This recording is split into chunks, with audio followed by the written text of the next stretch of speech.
Welcome to the Indie Music Room, a conversation with independent artists about writing, recording, performing, and promoting their original music. And now here's your host, Heather Kelly. Hey everybody, you're listening to Heather Kelly with the Indie Music Room, and I want to introduce my next guest that we have on this month, and it's the one and only Bill Grady. He's got a lot of experience in radio in the past. He happens to host the Fort Dodge radio show and FortDodgeRadio.com, but he's allowed me to be his host for the Indie Music Room. So welcome, Bill Grady. Let's talk about how we got where we are today. Well, thanks very much for having me, Heather. You know, it's been a fun ride with Fort Dodge Radio, and, you know, the podcast that you're doing is something that's been a lot of fun to be a part of. And my podcasting roots started back in 2005, and it was something that back in the day, there was about, 100, 150 podcasts in the world at that time. Right. And I'm proud to say that I was like one of the top 100 podcasts in the world. Of course, once all the networks came in and took over the iPod directory, we kind of kicked all us independent people pretty much to the curb. But, I think the one thing that I wanted to talk to you about today was where podcasting was in 2005 and where independent music was in 2005, and just, kind of relate it to what you're doing today. Yeah, I want to hear about it because I'm sure it's completely different from what we're doing today. So how did you find your people that you wanted to interview, and how did you research to learn how to start a podcast since you were one of the first 150? I mean, how did you come about doing all this? Well, I think that, like a lot of people back in the day, I listened to Adam Curry. And Adam Curry was a VJ on MTV, and he had this podcast called The Daily Source Code. And it was initially started so he could try out podcasting, and he would send out different shows to different people to try out the technology. Right. And then it developed into a radio show. So I learned about it by watching a news story on one of the cable news networks. And I go, that's really cool. So I listened to it and I go, that's something I can do. So with my broadcast background, I went in and explored how to do it. And I started my podcast 15 years ago this month. So it was 15 years ago, July 2005. And, it was at that time kind of the wild, wild west of podcasting. Everybody was kind of doing their own thing. And when I started, I wanted to play some music. Well, back then, just like today, you really can't play a lot of music on podcasts because of all the licensing, copyrights, and all the mechanical licenses. Right. So Adam Curry put together this network called the PodShow Podsafe Music Network. And what that was independent artists could load up their songs, and they gave permission to play those songs to podcasts free of charge, without any licensing agreement. And it was a way for them, the independent artists, to get airplay, if you will, through podcasts, and also a way for content creators like myself to get extra program or content or music on the podcasts. Right. So I do know you have a radio background, and I want to touch on that just a little bit. I want you to tell people the experience you had in radio prior to the podcasting experience, because you've been in this for years, Bill. Yeah, I started full-time in radio when I was 19. And I started exactly. And back then, we used to play records on the air. We used to, used to play vinyl records on the air. That's how far back my experience goes. So, out of high school, I wanted to be into radio. I went to 2 years to the broadcasting department at Iowa Central Community College. Got my first job at age 19. By the time I was 23, I was a general manager. I think I was one of the youngest general managers of a radio station. That was KRIT FM. Yes. That was located in Clarion, Iowa. Stayed there a couple of years, went to a bigger market, Fond du Lac, Wisconsin, KFIZ, which was one of the first commercial radio stations in Wisconsin, so it had a lot of heritage. Yeah. Then I went into radio at Ripon, Wisconsin, WCWCWYUR. Then I was contacted by a mutual friend of mine by Dean Sorensen. Dean Sorensen owned a radio station in Fort Dodge, Iowa. Right. And Dean hired me to run KBFD and KUEL at the time. Yeah. And, through that, we had a lot of success, had a lot of fun serving the Fort Dodge market. We won 3 Crystal Radio Awards for excellence in community service. Only 10 awards are given nationally. We won 3 consecutive awards. Wow. And then we won 3 consecutive Marconi Radio Awards for excellence in broadcasting. So we had a good run and a lot of fun with that. So that's, in a nutshell, is my broadcasting experience, with one caveat. I was the youngest president of the Iowa Broadcasters Association. You've always been an overachiever, Bill.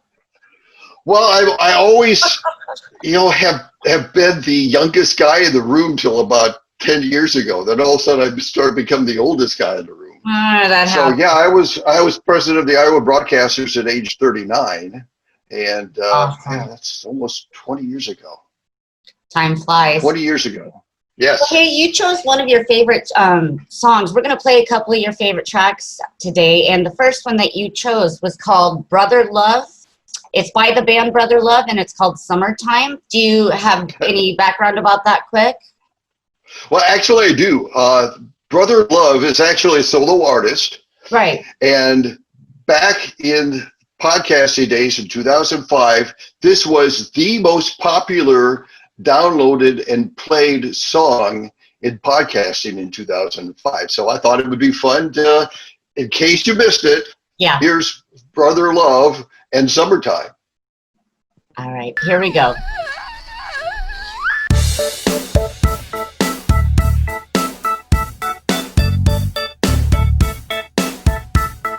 When I was young, I'm talking about the good times, just you and me, was all we ever cared about. We had it all, Oh, I'm talking about the good times, drinking all day, drinking all night, dancing by the firelight. Come on, because you are hot as hell. You know that you are beautiful heaven. Don't you know that you are summertime? Yeah, all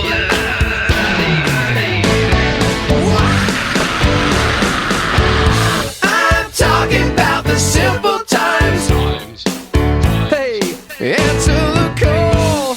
No right, no wrong. Repeat the lines from our favorite songs. Make our way up to Prospect Park. I'm talking about the good times. No reasons to fight, 'cause family is tight and everything is alright. Because you are hot as hell. You know that you are beautiful heaven. Don't you know that you are summertime?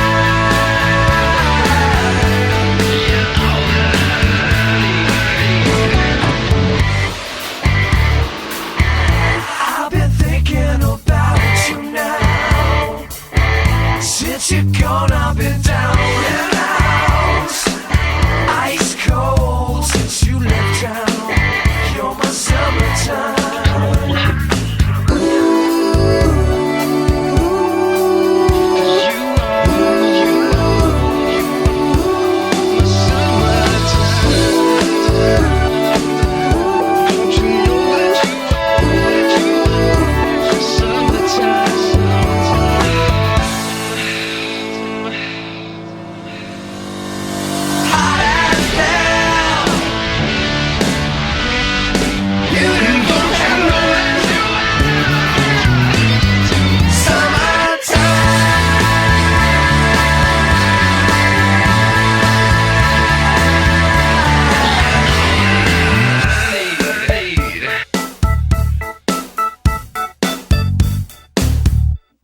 That was Brother Love with Summertime, and that was one of Bill's favorite songs back in 2005, and we just replayed that. It's a fantastic song. I'm glad that you shared that with us.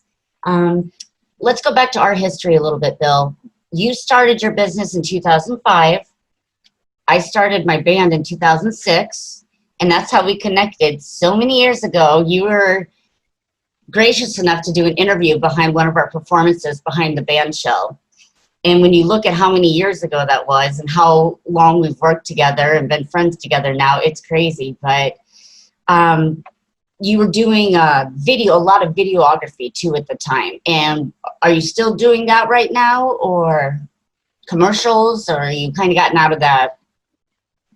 Well, let's kind of even turn it back a little further, because I actually started my business back in 2002, but I was doing seminars. I was doing marketing seminars. So I was traveling around the Midwest, 7 states. So I do seminars in Oklahoma, Kansas, South Dakota, Iowa, Minnesota, just kind of around the 7 county or state area. Right. And that's because I had a non-compete clause in my contract when I left the radio station that said I couldn't do anything within 100 miles for 3 years. So I go, okay, well, nobody knows who I am in Kansas.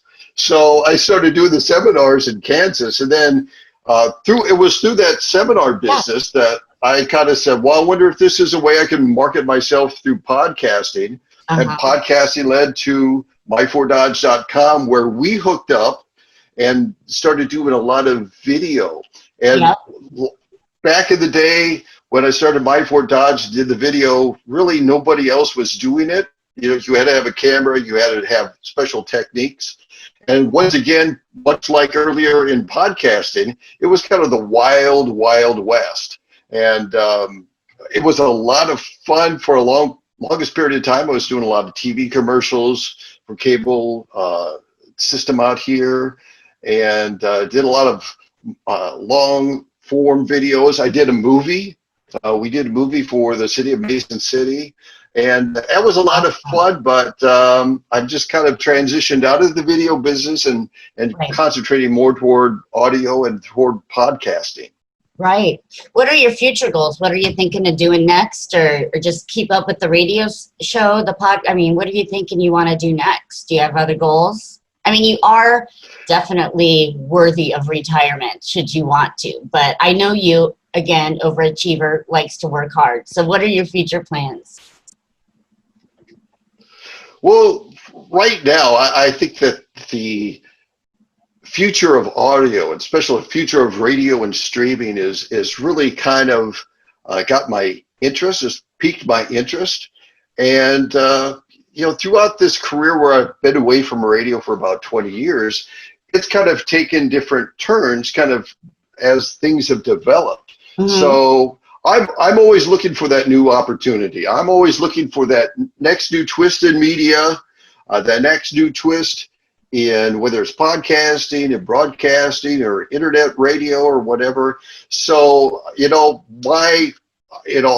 I guess my future plans is just to see what kind of things come up. And if I'm interested in it, I'm going to jump in. If not, then I'll just kind of keep doing what I'm doing. So, but if I can throw the question back at you, as far as, the podcasting, all that stuff, how have you changed with the podcast? What things have you learned, say, from a year ago? Well, we started a year ago, May. This is our 15th show. It started in the studio at Junior's Motel Recording Studio, and due to the pandemic, we've had to, again, go with technology and try it this way. So there's been a couple of weeks of testing and beta testing and seeing how this works and how this sounds.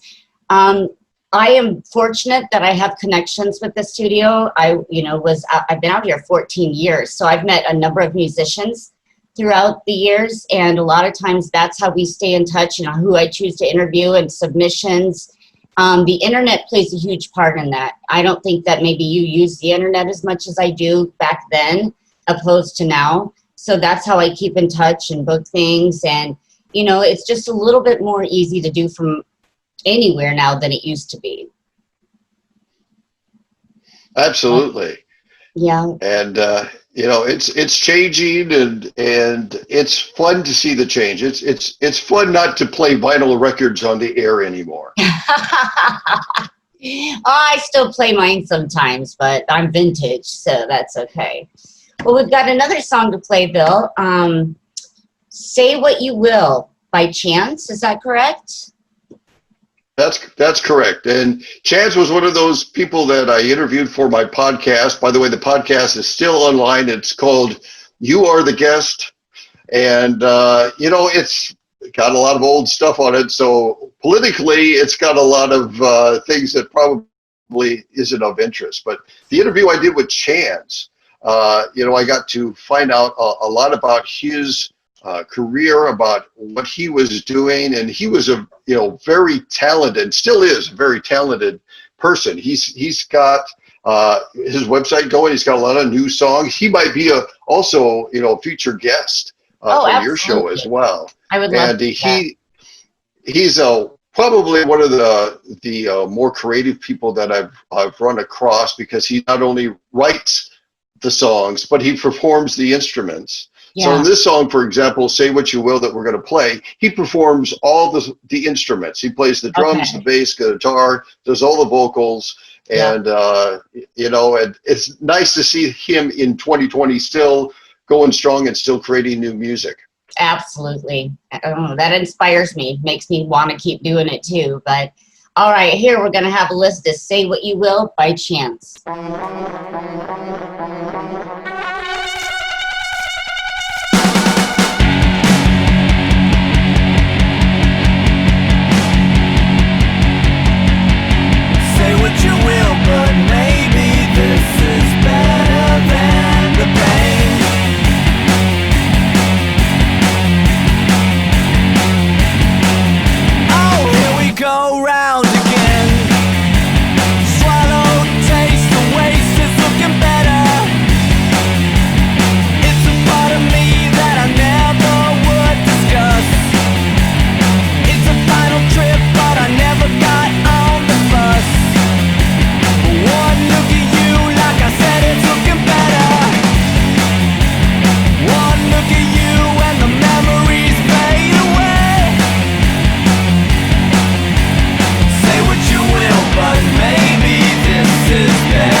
It's going down the drain. Don't mean to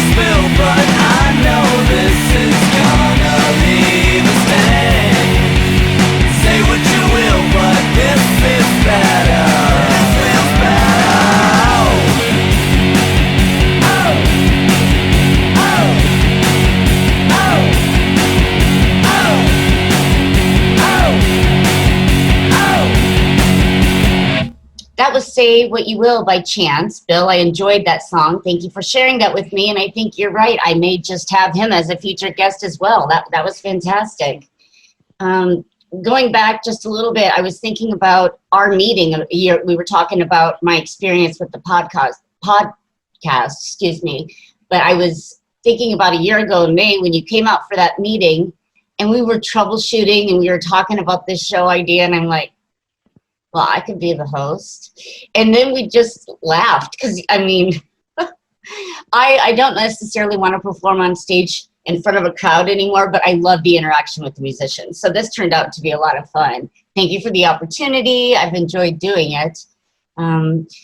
What else is going on outside of everything you got going on? Pandemic? Well, staying safe? Are you staying at home? Well, we're trying to stay safe. Like a lot of people, the world has changed in a lot of different ways. So, we're not doing any face-to-face client meetings. We're not, doing anything that's, I would say, we used to do a lot of special events. We used to do photo shoots and stuff like that.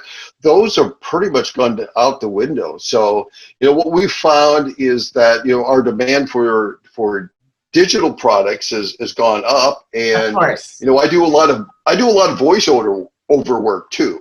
So my voiceover work has stayed good. I always did those through email anyways. So sure. For me, the way I was doing business really hasn't changed that much. But I know when it's come to this podcast, especially with the fact that you've relied on guests coming out to the studio, I know that it is something that has changed the way that you've had to rethink to do the show. And we were one of the things that we talked about back in May of last year was, do we add a video content to it? Right. And we were talking, do we want a bunch of cameras? How do we want to do it?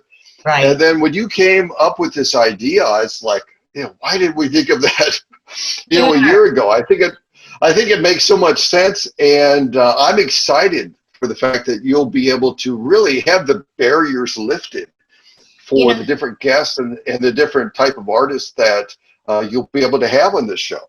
Exactly. We are friends with Audible Sound Farm, and I've done an interview with them before. And the thing that's really crazy is we both support one another tremendously, but we really typically don't cross over with our guests. We've got an age gap, and so we tend to go with different artists. But I think it's so great that somebody close to us is doing the same thing we are, and he seems to get like the younger people that I don't really know as well. I've got the middle-aged crowd, let's say, and it's been fun to work with him. I'm not really technically inclined, so this was a big step for me to try to do this. I hope it works out for everybody in the viewing. I'm excited because it does open up our doors to interview more people from different locations, especially with the pandemic. I don't want people in the studio right now, just selfishly for our safety, for everybody's. So this is a good way to still connect with people, and I'm excited about it.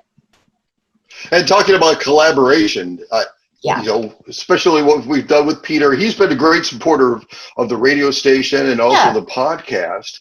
And collaboration is kind of the spirit that we had in 2005 with podcasting. We did a lot of training of promos, and we would promote each other's shows. So we each knew that everybody had a different audience or had the same audience, and the audience might be interested in both shows. It wasn't that they would take one show over another. They were just interested in both shows. Right. And so collaboration has always been the spirit of podcasting. And, I'm glad that we're doing that with Peter. I am too. Yeah, he's a great guy. Another song we're going to do, I guess this one is by Dear Cheri, called Road Trip. Tell me about that one. Actually, you got to twist it around. This is the band Road Trip playing the song Dear Cheri. Okay. That's right. And goes back to a band from my old stomping grounds up in Wisconsin. Okay. Anybody that went to the Windjammer in Fond du Lac, Wisconsin, saw Road Trip. And so when I saw that they had some songs on the PodShow Podsafe Music Network, it was one of the ones where I was like, okay, we got to listen to these folks. And it's a great song. It's a great representation. Now, Road Trip, if you see them at the Windjammer back when I did, they were a cover band. They were 80s metal and classic rock, and but this is kind of a departure for that. But it's a great song. So here is Road Trip with their song Dear Cheri. Dear Cheri. All right, here we go.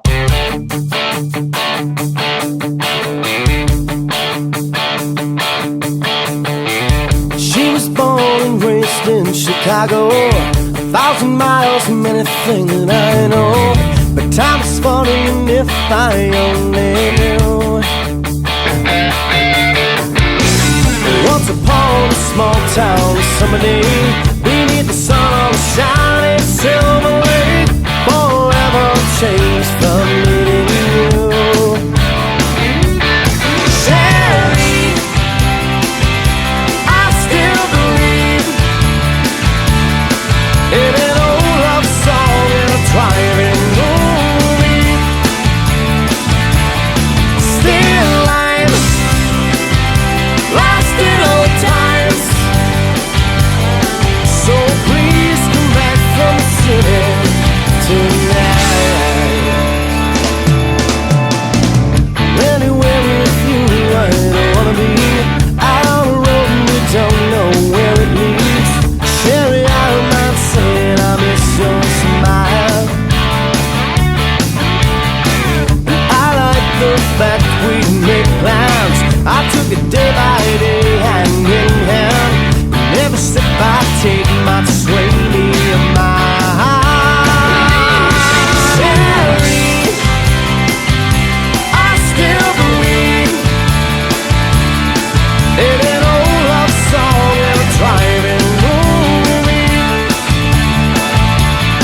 Still lives, lost in old times.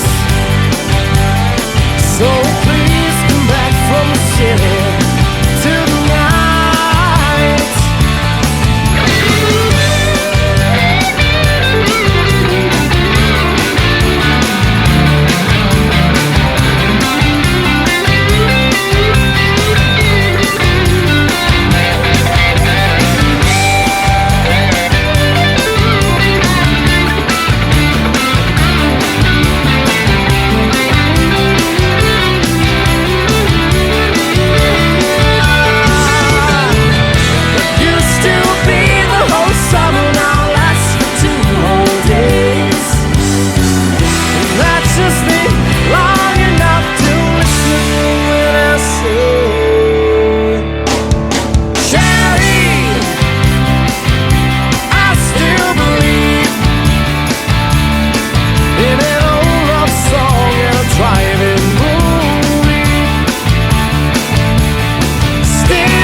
see if I can get this right, Bill. That was the band road trip with the song Dear Cheri. That was very well done. I like that song a lot. So thanks for sharing that again.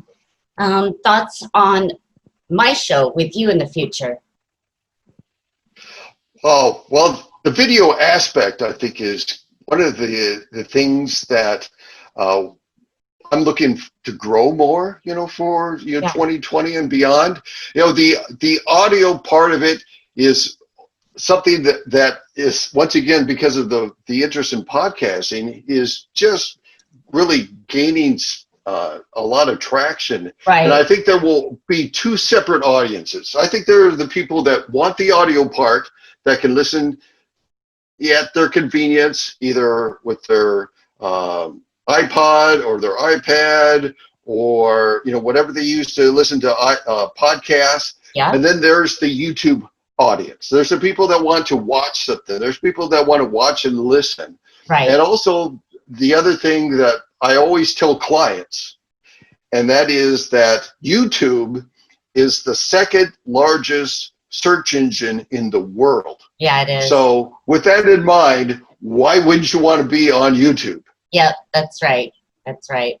A lot of my guests have appreciated the fact that you've put together, when we did do the interviews in the studio, Kirk would do kind of pre-production, and then you always did the post-production, and you put the video in and synced up everything. And I've always had a lot of compliments on our previous interviews, so I'm looking forward to see how these go in the future, and I know we're going to continue to do many more. Any last words? I do want to thank your wife, too. I miss her. And I know she kind of helps you out on occasion with the radio stuff. I mean, she's a big supporter, right? Absolutely. I could not do this without my beautiful wife, Laura. Yeah. And with all the love and support that she gives me, I mean, she's just the love of my life, and just, somebody that lets me be me. And if you don't have somebody in your life that lets you be yourself, then, you're missing out in a lot of good things in life. So that's the best thing that I can say is that, I love her with all my heart, and she lets me be myself, and I let her be herself too. So, but and I love her too. So you give her a hug from me until we can meet again. Absolutely. And Heather, with this show, it has been fun to watch you grow. If you take a look at where you were, with your first few shows, and if you remember some of the coaching I gave you, it's like, you're going to find your legs once you do a few shows.